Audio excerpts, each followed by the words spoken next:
Hello साथियों, welcome to royal study. आज के इस वीडियो में हम 13वां प्रैक्टिस सेट आपके लिए लेकर आए। इससे पहले हम 12 प्रैक्टिस सेट तक ऑलरेडी कवर आपको करवा चुके हैं। अगर आपने वो वीडियोस नहीं देखे हैं तो यहाँ पर हम आपको प्लेलिस्ट की लिंक दे देंगे, जहां से क्लिक करके आप उन सभी वीडियोस को जरूर से देख लीजिएगा गाइस। काफी ज्यादा क्वेश्चन अभी तक हम कवर आपको करवा चुके हैं और यहाँ से आपकी एग्जाम में एक सिंगल क्वेश्चन भी बाहर नहीं जाने वाला है। तो इन सभी क्वेश्चन को आप अच्छे से कर लीजिएगा। अगर आपने नहीं देखी है तो आपको लिंक दे दिया, आप चेकआउट कर लीजिएगा। पीडीएफ भी आप रिवीजन कर सकते हैं। डिस्क्रिप्शन में लिंक के एप्लीकेशन पर डाल दिए हैं हमने सभी पीडीएफ, तो आप चेकआउट कर लीजिएगा। टेलीग्राम को भी ज्वाइन कर लीजिएगा, यहाँ पर भी आपको पीडीएफ मिल जाएंगे। क्लियर है? फाइनली स्टार्ट करते हैं हमारे पहले क्वेश्चन से। हमारा पहला क्वेश्चन यहाँ पर निकल कर आ रहा है। दमोह जैन मंदिर स्मारक रिक्तिस्थान जिले में स्थित है। दमोह जैन जो मंदिर है ये कहाँ पर स्थित है? ये स्मारक है एक तरह से, और ये जो देखने को मिलते हैं ये मिलते हैं मध्य प्रदेश के विदिशा में। विदिशा हमारा यहाँ से थर्ड ऑप्शन बिल्कुल सही जवाब रहेगा। क्लियर है? तो विदिशा हमारा यहाँ से थर्ड ऑप्शन करेक्ट आंसर रहेगा। गाइस यहाँ पर बधो जैन मंदिर स्थित है, याद रखिएगा। इसके अलावा गाइस ये विदिशा में बधो जो है ये अपने प्राचीन मंदिरों के लिए जाना जाता है, जो जैन धर्म से संबंधित है और जैन मंदिर ये हैं। तो क्वेश्चन इस तरह से भी बन सकता है कि बताइए विदिशा के जो बधो मंदिर है ये किस धर्म से संबंधित है, किस इससे संबंधित है? तो आप जैन धर्म से आपका हो जाएगा, जैन समुदाय से। और ये जो बधो के जो मंदिर है ये मध्यकाल से संबंधित है। मध्यकाल में दमोह का जो ये बधो मंदिर है, माफ कीजिएगा, ये विदिशा के जो बधो मंदिर है ये इलाका काफी महत्वपूर्ण उस टाइम पर मध्यकाल में हुआ करता था। क्लियर है? तो आप ये चीजें याद थोड़ी सी याद रखिएगा। इसके अलावा विदिशा में काफी सारी चीजें आपको देखने को मिलती हैं। तो गाइस ये एक बार शेड्यूल देख लीजिएगा थोड़ा सा आप। क्लियर है? इस टाइम पर हमारी क्लासेस चलती हैं। अगला क्वेश्चन हमारा निकल कर आ रहा है। नेक्स्ट क्वेश्चन की ओर आगे बढ़ते हैं। देखिए अगला जो क्वेश्चन यहाँ पर निकल कर आ रहा है ये है ऐशबाग स्टेडियम कहाँ पर स्थित है? ऐशबाग जो स्टेडियम है ये मध्य प्रदेश के भोपाल में स्थित है। भोपाल यहाँ से हमारा थर्ड ऑप्शन बिल्कुल करेक्ट आंसर रहेगा। क्लियर है? तो भोपाल सही जवाब रहेगा। ऐशबाग स्टेडियम भोपाल में स्टेडियम है ये, और हॉकी से संबंधित है ये स्टेडियम। आपका वर्ष 2009 में इसको स्थापित किया गया था। क्लियर है? और गाइस ये जो स्टेडियम है इसमें करीबन 15,000 जो दर्शक है वो एक साथ बैठाने की इसकी क्षमता है। तो 15,000 से अधिक दर्शकों को इसमें रखने की क्षमता अवेलेबल है। तो इस तरह से क्वेश्चन काफी बने हैं कि बताइए, आपसे पूछ लेगा कि रूप सिंह स्टेडियम की दर्शक क्षमता कितनी है। इस तरह से काफी क्वेश्चंस बने हैं, आप याद रखिएगा। और मध्य प्रदेश सरकार के स्वामित्व में है ये ऐशबाग स्टेडियम। भोपाल टीम जो है बादशाह इसका घरेलू स्थल है ये ऐशबाग स्टेडियम। इसके अलावा हर साल यहाँ पर आयोजित होता है एक Abdullah world cup hockey tournament जिसको बोला जाता है। ये हर साल ऐशबाग स्टेडियम भोपाल में ही आयोजित होता है। क्लियर है? गाइस अगले क्वेश्चन की ओर आगे बढ़े उससे पहले बता दें, आबकारी आरक्षक के स्पेशल टेस्ट सीरीज जो नहीं कर लीजिएगा, काफी अच्छे स्पेशल ऑफर चल रहे हैं। 400 से अधिक टेस्ट डाले जा चुके हैं और भी टेस्ट आने वाले हैं। तो आपसे रिक्वेस्ट है कि आप डेमो जरूर चेकआउट कर लीजिएगा और एप्लीकेशन को भी डाउनलोड कर लीजिएगा। डिस्क्रिप्शन में लिंक है, कोई डाउट है कुछ पहले तो आप हमें नंबर पर कॉन्टैक्ट कर सकते हैं। अगला क्वेश्चन है हमारे निकल कर आ रहे हैं, काफी इंपॉर्टेंट लेवल के क्वेश्चन हम यहाँ पर कवर करवा रहे हैं आपको। क्लियर है? नेक्स्ट क्वेश्चन है पाताल कोट के आदिवासी कितने निपुण है? तो पाताल कोट के जो आदिवासी है, आप सभी को पता है पाताल कोट जो आता है ये मध्य प्रदेश के छिंदवाड़ा जिले में आता है। छिंदवाड़ा जिले के तामिया जो विकासखंड है इसके अंतर्गत आता है आपका पातालकोट घाटी। अब यहाँ के जो आदिवासी है यहाँ पर भारिया जनजाति निवास करती है, इतना भी हम आपको कवर करवा दें।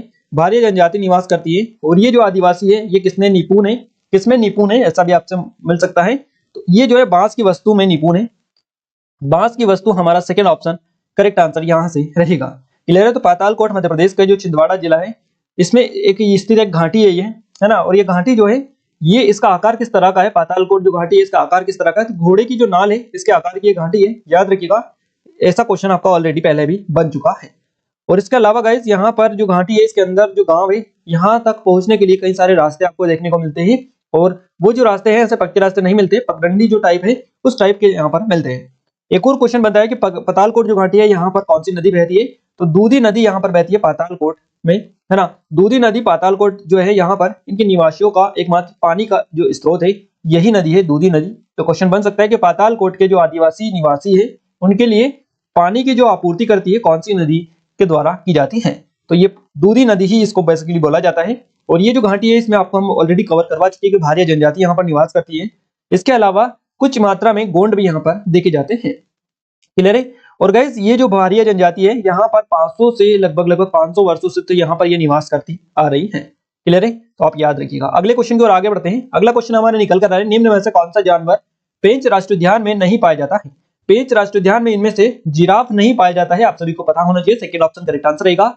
ये जो जिराफ है ये पेंच राष्ट्रीय उद्यान में या मध्य प्रदेश के किसी भी राष्ट्रीय उद्यान में बेसिकली नहीं पाया जाता है। क्लियर है? तो भारतीय तेंदुआ, सुस्त भालू, रॉयल बंगाल टाइगर ये सभी जो है मध्य प्रदेश के पेंच टाइगर रिजर्व में पाए जाते हैं। बाकी जिराफ नहीं पाया जाता है। तो यहाँ से हमारा सेकंड ऑप्शन इस क्वेश्चन का बिल्कुल करेक्ट आंसर रहेगा। क्लियर है? अगले क्वेश्चन की ओर आगे बढ़ते हैं।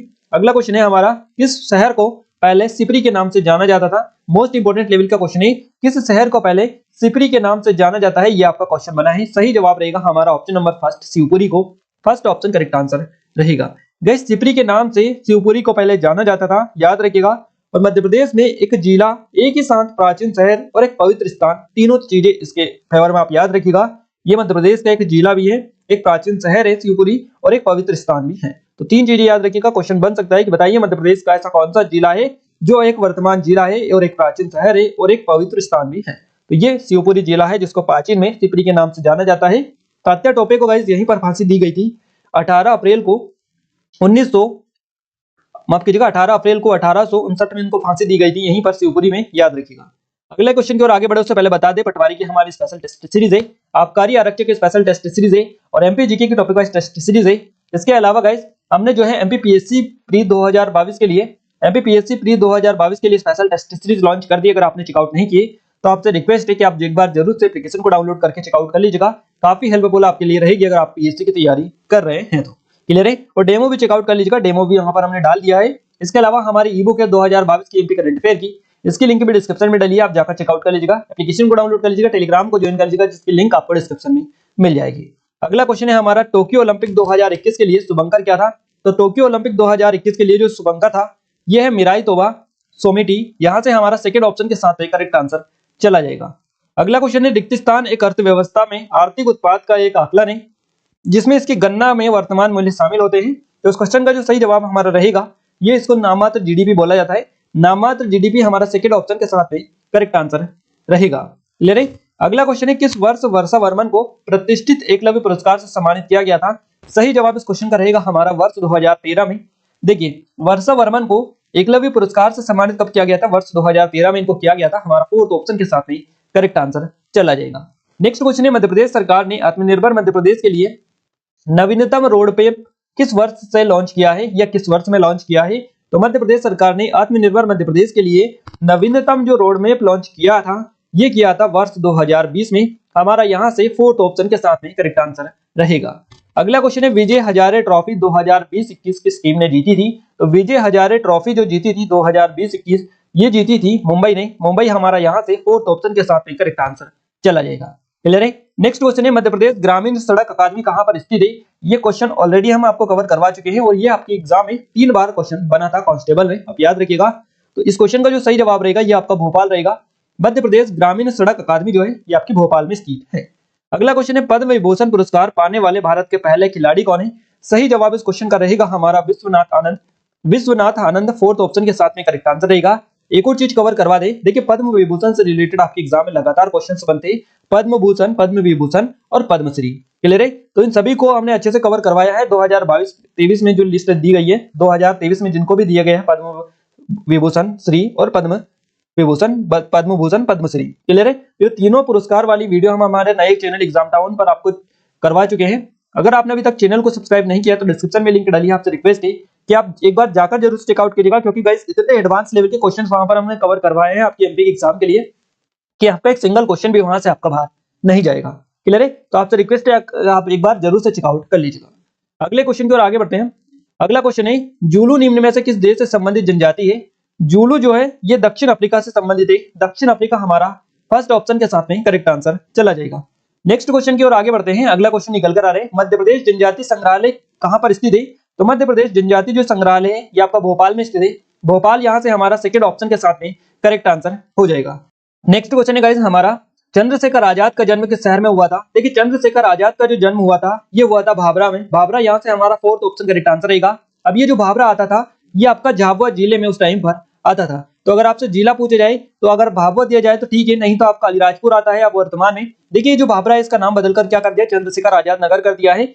और ये जो भाभरा आता है अब आपका अलीराजपुर जिले में आता है। पहले ये झाबुआ जिले में आता था, अब झाबुआ से अलीराजपुर जिले को अलग जिला बना दिया गया है। तो अब ये जो भाभरा आता है चंद्रशेखर आजाद नगर भाभरा, ये आपका अब अलीराजपुर जिले में आता है, ना कि अब झाबुआ जिले में। और जिस टाइम पर जन्म हुआ था उस टाइम पर झाबुआ में ये आता था। तो ये चीजें आपको क्लियर होनी चाहिए। आबकारी आरक्षक की स्पेशल तैयारी के लिए हम पूरा भारत का जो करंट अफेयर है आपको इस चैनल पर कवर करवा रहे हैं स्पेशल फॉर्मेट में। और आपके लिए एक नया ताजा वीडियो आने वाला है स्पेशली आप सभी के लिए। और उस वीडियो के लिए हम काफी मेहनत कर रहे हैं और शानदार रहेगा हमारा अब तक का वो वीडियो। तो आपसे रिक्वेस्ट है कि आप एक बार सब्सक्राइब इस चैनल को जरूर से कर ले, डिस्क्रिप्शन में लिंक डाल दिए। आपके लिए एमपी के लिए जितने भी इंपॉर्टेंट लेवल के टॉपिक है जो आपके एग्जाम में सबसे ज्यादा पूछे जाते हैं वो हम यहाँ पर कवर करवा रहे हैं। तो आप जाकर ज्वाइन कर लीजिएगा, चैनल को सब्सक्राइब कर लीजिएगा, डिस्क्रिप्शन में लिंक डाली है।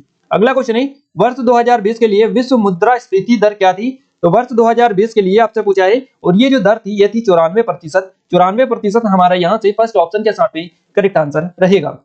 अगला क्वेश्चन है, निम्न में से कौन सा चोटी मध्य प्रदेश में नहीं है? अब इनमें से बताना है निम्न में से कौन सी जो चोटी है मध्य प्रदेश में नहीं है। तो गाइस इसमें से तितंगा जो पहाड़ी है ये मध्य प्रदेश में, पुरोगढ़ है और चौरागढ़ है। इसमें से तारामती जो है ये मध्य प्रदेश में नहीं है, हमारा सेकंड ऑप्शन के साथ में करेक्ट आंसर चला जाएगा। अगला क्वेश्चन है, ट्यूलिप उत्सव किस राज्य में मनाया जाता है?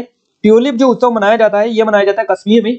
कश्मीर के साथ में फर्स्ट ऑप्शन के साथ में करेक्ट आंसर रहेगा। ट्यूलिप उत्सव मध्य प्रदेश भारत के कश्मीर में मनाया जाता है। बेसिकली ये केंद्र शासित प्रदेश अब बन चुका है, तो आप याद रखिएगा। अगले क्वेश्चन की ओर आगे बढ़ते हैं। अगला क्वेश्चन है, अरुणा आसफ अली निम्न में से किस आंदोलन से जुड़ी थी? अरुणा आसफ अली जो जुड़ी थी ये जुड़ी थी भारत छोड़ो आंदोलन से। तो भारत छोड़ो आंदोलन हमारा सेकंड ऑप्शन के साथ में करेक्ट आंसर चला जाएगा। नेक्स्ट क्वेश्चन है, इंदिरा गांधी राष्ट्रीय विश्वविद्यालय किस वर्ष कार्य में आया? तो देखिए इंदिरा गांधी राष्ट्रीय विश्वविद्यालय जो कार्य में आया था ये आया था वर्ष 2008 में। वर्ष 2008 हमारे यहाँ से थर्ड ऑप्शन करेक्ट आंसर रहेगा। इंदिरा गांधी राष्ट्रीय जनजातीय विश्वविद्यालय कहाँ पर है? तो ये आपका अमरकंटक में स्थित है।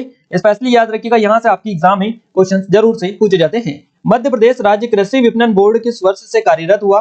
मध्य प्रदेश राज्य कृषि विपणन बोर्ड की अगर हम बात करें तो 1973 यहाँ से आपका करेक्ट आंसर रहेगा। ऑप्शन नंबर फर्स्ट 1973 से ये जो आपका कार्यरत हुआ है मध्य प्रदेश राज्य कृषि विपणन बोर्ड। अगले क्वेश्चन की ओर आगे बढ़ते हैं। नेक्स्ट क्वेश्चन है हमारा, 12वीं पंचवर्षीय योजना के दौरान विकास दर का लक्ष्य क्या था? तो 12वीं पंचवर्षीय योजना के दौरान विकास दर का जो लक्ष्य था ये था 8%। 8% हमारा थर्ड ऑप्शन करेक्ट आंसर रहेगा। नेक्स्ट क्वेश्चन की ओर आगे बढ़ते हैं। तमोट प्लास्टिक पार्क मध्य प्रदेश के किस जिले में है? ऑलरेडी हम इस क्वेश्चन को कवर करवा चुके हैं। रायसेन आपका सही जवाब रहेगा, option number first. Next question है, निम्न में से किस राज्य में होल्डो उत्सव मनाया जाता है? तो आप सभी को बताइए, होल्डो उत्सव हिमाचल प्रदेश में मनाया जाता है, इसको भी हम करवा चुके हैं। नेक्स्ट क्वेश्चन की ओर आगे बढ़ते हैं। वैश्वीकरण एक रिक्त स्थान अवधारणा है। तो वैश्वीकरण जो है एक ये बहुआयामी अवधारणा है। बहुआयामी हमारा थर्ड ऑप्शन के साथ में करेक्ट आंसर रहेगा। क्लियर है? अगले क्वेश्चन की ओर आगे बढ़ते हैं। नासिर अमीनुद्दीन डागर का जन्म कहाँ हुआ था? मोस्ट इंपोर्टेंट क्वेश्चन है और इस क्वेश्चन का जो सही जवाब रहेगा हमारा ऑप्शन नंबर थर्ड रहेगा, इंदौर में। नासिर अमीनुद्दीन डागर का जो जन्म हुआ था ये इंदौर में हुआ था। थर्ड ऑप्शन के साथ में हमारा करेक्ट आंसर यहाँ से चला जाएगा। क्लियर है? और गाइस ये ध्रुपद गायक थे, नासिर अमीनुद्दीन डागर इनका नाम है। इंदौर में इनका जन्म हुआ, ध्रुपद गायक थे। ये स्पेशली याद रखिएगा, इनसे 3-4 तरह के क्वेश्चन बनते हैं। क्लियर है? अगला क्वेश्चन है हमारा, भारत सरकार द्वारा प्रधानमंत्री उज्ज्वला योजना की शुरुआत किस वर्ष में की गई थी? तो भारत सरकार के द्वारा उज्ज्वला योजना की शुरुआत की गई थी, ये की गई थी 2016 में। वर्ष 2016 थर्ड ऑप्शन के साथ में करेक्ट आंसर रहेगा। क्लियर है? नेक्स्ट क्वेश्चन है, राजा भोज हवाई अड्डा है रिक्त स्थान में आपको बताना है। तो राजा भोज हवाई जो अड्डा है ये आपका भोपाल में स्थित है। भोपाल हमारा फर्स्ट ऑप्शन के साथ में करेक्ट आंसर यहाँ से निकल जाएगा। क्लियर है? अगला क्वेश्चन है, निम्नलिखित में से किस काल को भारतीय संगीत का स्वर्ण युग कहा जाता है? मोस्ट इंपोर्टेंट क्वेश्चन है और ये जो है ये आप सभी को बताइए, गुप्त काल को कहा जाता है। गुप्त काल को भारतीय संगीत का स्वर्ण युग बोला जाता है। तो हमारा फर्स्ट ऑप्शन के साथ में यहाँ से भी सही जवाब चला जाएगा। नेक्स्ट क्वेश्चन है, सिकारा उत्सव किस क्षेत्र में मनाया जाता है? देखिए सिकारा जो उत्सव मनाया जाता है ये डल झील जो वाला क्षेत्र है यहाँ पर बेसिकली मनाया जाता है। अब ये डल झील कहाँ पर आती है, किस राज्य में आती है डल झील? देखिए डल, वुल और शेषनाग इस तरह की काफी सारी झीलें हैं अलग अलग। चिल्का झील, वुलर झील, सबसे मीठी सबसे खारे पानी की झील, इस तरह से काफी सारी चीजें हैं, काफी सारी झीलें हैं और आपकी एग्जाम में वहां से 1-2 नंबर के क्वेश्चंस बेसिकली पूछे ही जाते हैं। क्लियर है? प्रीवियस ईयर में भी पूछे जा चुके हैं और आगे भी पूछे जाएंगे। तो आप हमें कमेंट में जल्दी से कमेंट करके बता दीजिएगा कि डल झील जो है कहाँ पर है। इसके अलावा आप हमें ये भी कमेंट करिएगा साथ में कि सबसे मीठे पानी की झील कौन सी है और सबसे खारे पानी की झील कौन सी है। क्लियर है? तो सिकारा उत्सव जो मनाया जाता है ये डल झील में मनाया जाता है और जहां पर ये डल झील है जो कि हमने कमेंट करने को कहा है उसी राज्य में ये बेसिकली मनाया जाता है। अगले क्वेश्चन की ओर आगे बढ़ते हैं। अगला क्वेश्चन है, दक्षिण पूर्व राष्ट्र संघ की स्थापना किस वर्ष में हुई थी? दक्षिण पूर्व राष्ट्र संघ की स्थापना हुई थी 1967 में। 1967 फर्स्ट ऑप्शन के साथ में करेक्ट आंसर रहेगा। अगला क्वेश्चन है, हाल ही में मध्य प्रदेश के मुख्यमंत्री ने वीरता के क्षेत्र में किस शौर्य पुरस्कार की घोषणा की है? और इस क्वेश्चन का जो सही जवाब रहेगा ये रहेगा महाराणा प्रताप सम्मान। मध्य प्रदेश के मुख्यमंत्री ने वीरता के क्षेत्र में शौर्य पुरस्कार महाराणा प्रताप की घोषणा की है। थर्ड ऑप्शन के साथ में करेक्ट आंसर चला जाएगा और ये आपका कांस्टेबल में क्वेश्चन बना था, करंट का क्वेश्चन है, आप याद रखिएगा। अगला क्वेश्चन है, बोल्ड मिशन की शुरुआत किस राज्य से की गई थी? बोल्ड मिशन की जो शुरुआत की गई थी ये की गई थी राजस्थान से। राजस्थान हमारा थर्ड ऑप्शन के साथ भी करेक्ट आंसर रहेगा। गाहिरा किसके लिए प्रसिद्ध है ये आपको बताना है। गाहिरा जो प्रसिद्ध है ये है आपको फ्रेस्को पेंटिंग के लिए। फ्रेस्को पेंटिंग के लिए गाहिरा जो है ये प्रसिद्ध है, तो सेकंड ऑप्शन यहाँ से भी सही जवाब रहेगा। अगला क्वेश्चन है रिक्तिस्तान राष्ट्रीय उद्यान की पश्चिमी सीमा तवा बांध और जलाशय द्वारा बनाई गई है। देखिए कौन सी आपको बताना है, किस राष्ट्रीय उद्यान की पश्चिमी सीमा तवा बांध और जलाशय द्वारा बनाई गई है, इसका नाम आपको बताना है। तो ये है आपका सतपुड़ा राष्ट्रीय उद्यान। इसकी पश्चिमी सीमा तवा बांध और तवा जलाशय द्वारा बनाई गई है। तो सतपुड़ा यहाँ पर हमारा करेक्ट आंसर रहेगा, क्योंकि ये आपका होशंगाबाद जिले में ही आता है। इस हिसाब से भी आप इस क्वेश्चन को हैंडल कर सकते थे कि आपका कौन सा राष्ट्रीय उद्यान है। देखिए तवा बांध कहाँ पर आता है, तो ये आपका होशंगाबाद में आता है ना। और यहाँ पर ही एक राष्ट्रीय उद्यान है जो कि एकमात्र है होशंगाबाद जिले में, राष्ट्रीय उद्यान सतपुड़ा राष्ट्रीय उद्यान, जो कि आपका इस पे वैसे कॉमन सेंस डायरेक्टली वैसे ही अगर आपका कंसेप्ट क्लियर होता तो आप ऐसे ही क्लिक कर सकते थे, क्योंकि दोनों होशंगाबाद जिले में ही आते हैं। तो यहाँ पर हमारा होशंगाबाद सतपुड़ा राष्ट्रीय उद्यान बिल्कुल करेक्ट आंसर रहेगा। इसके अलावा यहाँ पर बोरी अभयारण्य में आपको देखने को मिलता है, आप स्पेशली याद रखिएगा। क्लियर है। अगला क्वेश्चन है हमारा निम्नलिखित में से या निम्न में से कौन सी नदी भ्रंश घाटी से होकर प्रभावित होती है। तो भ्रंश घाटी से यहाँ पर ताप्ती जो नदी है यह प्रभावित होती है। अब ताप्ती नदी जो निकलती है ये निकलती है मुल्ताई से। मुल्ताई किस जिले में आता है, तो ये आता है आपका बैतूल जिले में। मुल्ताई बैतूल जिले में आता है, स्पेशली याद रखिएगा। भ्रंश घाटी से होकर ये प्रभावित होती है। क्लियर है, याद रखिएगा, काफी इंपोर्टेंट लेवल की क्वेश्चंस हैं। धूपगढ़ चोटी की ऊंचाई कितनी है ये आपको बताना है। देखिए धूपगढ़ की जो चोटी आती है ये आपको कहां पर आती है, ये पंचमढ़ी में आती है। पंचमढ़ी में धूपगढ़ की चोटी, और पंचमढ़ी जो आता है ये आपका होशंगाबाद जिले में आता है। होशंगाबाद हमारा करेक्ट आंसर रहेगा। क्लियर है। और धूपगढ़ की जो चोटी है इसकी ऊंचाई है 1350 मीटर, 1360 मीटर। तो यहाँ से हमारा थर्ड ऑप्शन करेक्ट आंसर रहेगा। कहीं आपको 1350 मीटर भी देखने को मिलेगा, यह भी आपका सही रहेगा। क्लियर है। और यहाँ पर 1360 दे रखा है, तो ये आपका सही है। 1360 1350 आप याद रखिएगा। अगर आगे पीछे थोड़ा बहुत मिले तो आप क्लिक कर सकते हैं उसको, क्योंकि इस तरह के ऑप्शंस देखकर ऑप्शंस के साथ में आपको डील करना पड़ेगा। जिस हिसाब से ऑप्शंस रहेंगे उस हिसाब से आपको ऑप्शंस को क्लिक करना है।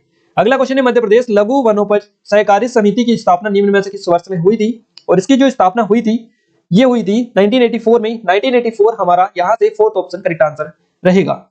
अगला क्वेश्चन है मध्य प्रदेश में ग्रामीण आय का कितना प्रतिशत कृषि द्वारा योगदान किया जाता है। तो मध्य प्रदेश में ग्रामीण आय का जो परसेंटेज है जो कि कृषि द्वारा योगदान दिया जाता है, तो इसका जो परसेंटेज है वो है 60 to 75% है ना। यहां से हमारा थर्ड ऑप्शन बिल्कुल सही जवाब रहेगा। अगला क्वेश्चन है बटुकम्मा उत्सव किस राज्य में मनाया जाता है। तो बटुकम्मा जो उत्सव मनाया जाता है, ये उत्सव की स्पेलिंग आप थोड़े से क्लिक कर लीजिएगा, सही ये आप सही है। तो बटुकम्मा जो उत्सव मनाया जाता है ये तेलंगाना में मनाया जाता है। तेलंगाना, यहाँ से हमारा फोर्थ ऑप्शन करेक्ट आंसर रहेगा। क्लियर है। नेक्स्ट क्वेश्चन की ओर आगे बढ़ते हैं। अगला क्वेश्चन है गाइस हमारा उज्जैन रिक्तिस्तान नदी के तट पर स्थित है। उज्जैन जो स्थित है ये आपका क्षिप्रा नदी के तट पर स्थित है। क्षिप्रा नदी जो निकलती है ये आपकी कहां से निकलती है, तो ये कांकड़ी बल्ली है इंदौर में, यहाँ से इसका उद्गम हुआ है क्षिप्रा नदी का। तो याद रखिएगा उज्जैन जो बसा हुआ है इसी नदी के तट पर बसा हुआ है। अगला क्वेश्चन है 6 दिवसीय युद्ध के संदर्भ में निम्न में से कौन सा देश इजराइल के साथ युद्ध में शामिल नहीं था। सही जवाब इस क्वेश्चन का रहेगा सऊदी अरब। सऊदी अरब, यहाँ से फर्स्ट ऑप्शन करेक्ट आंसर रहेगा। 6 दिवसीय युद्ध के संदर्भ में इनमें से जो सऊदी अरब देश है ये इजराइल के साथ युद्ध में शामिल नहीं था। अगला क्वेश्चन है बालाघाट जिले का छत्तीसगढ़ का मैदान कृषि जलवायु क्षेत्र किस फसल क्षेत्र को कवर करता है। तो बालाघाट जिले का छत्तीसगढ़ का मैदान कृषि जलवायु जो क्षेत्र है ये कवर करता है चावल वाली जो फसल है आपकी, इसको तो चावल फसल क्षेत्र को ये कवर करता है। तो हमारे यहाँ से थर्ड ऑप्शन करेक्ट आंसर रहेगा। अगला क्वेश्चन है निम्न में से किसने 1862 में इंडियन मिरर नामक समाचार पत्र की शुरुआत की थी। इंडियन मिरर नामक समाचार पत्र की शुरुआत 1862 में किसने की थी। तो ये जो की थी ये की थी देवेंद्र नाथ टैगोर ने। Devendra Nath Tagore, first option correct answer यहां से भी हो जाएगा। अगला क्वेश्चन है खंडवा की प्रमुख सब्जी कौन सी है। खंडवा की प्रमुख सब्जी उपज कौन सी है। तो आप सभी को बताइए खंडवा जो है स्पेशली यहाँ की जो प्रमुख सब्जी फसल है या सब्जी उपज है बेसिकली इसको बोला जाता है, तो ये प्याज है। प्याज यहाँ से हमारा थर्ड ऑप्शन करेक्ट आंसर रहेगा। अगला क्वेश्चन है 1528 ईस्वी में किसने चंदेरी किले पर आक्रमण किया और उस पर विजय प्राप्त की थी। तो ये जो की थी ये बाबर ने की थी। याद रखिएगा बाबर हमारा थर्ड ऑप्शन करेक्ट आंसर रहेगा।